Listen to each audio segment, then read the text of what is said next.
back when we lived in Omaha and we were just a newly married couple, we didn't have kids yet, I always envisioned stewardship as something that only the elders can do, or, you had to have the best job, or you had to be established in your career and your family and be older. And what I realized though is, you can do a lot more. So stewardship is more than just maybe your time and talents. It's how you can build relationships with people.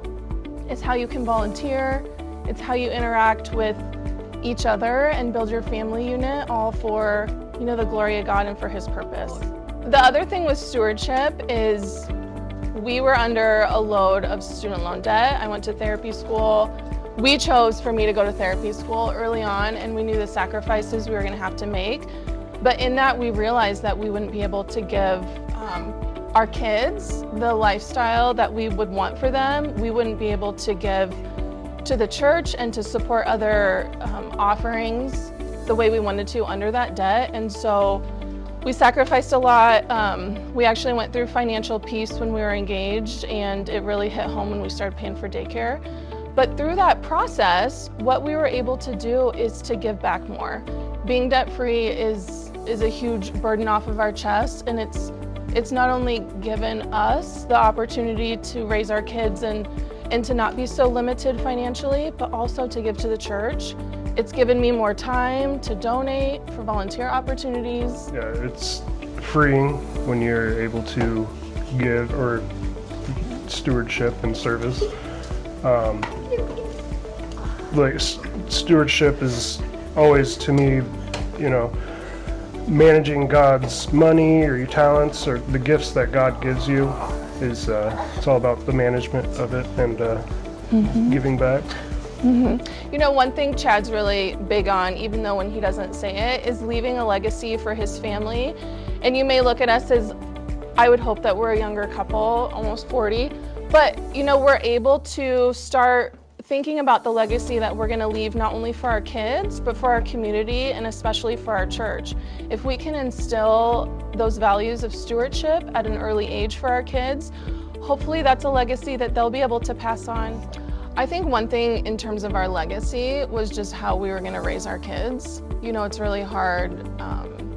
We even have family members that are not Christian, and it's a struggle. Like we don't have good examples from our parents for, values and different things for the church. And so just to have the support system that, we get here at Faith is huge for us. I see it as setting an example. So if I see somebody else kind of doing it, getting into it, then I might be more motivated to go help out with something, or, I even show my kids that example as encouragement to me, because I feel like if they see me doing it, then maybe they'll want to do it themselves someday. I think we can be encouraged by different ways. It might not always be the then and now. Sometimes the best things you honestly have to wait for. But seeing what becomes of God's gifts, to be faithful to Him, He's always faithful to us.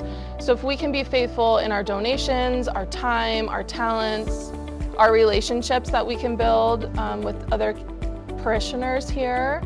And it all belongs to God. The gifts, the financial, your talents, everything, your children belongs to God. So if you can share that with God's community, everybody, it benefits everybody, and we can all grow together in Christ.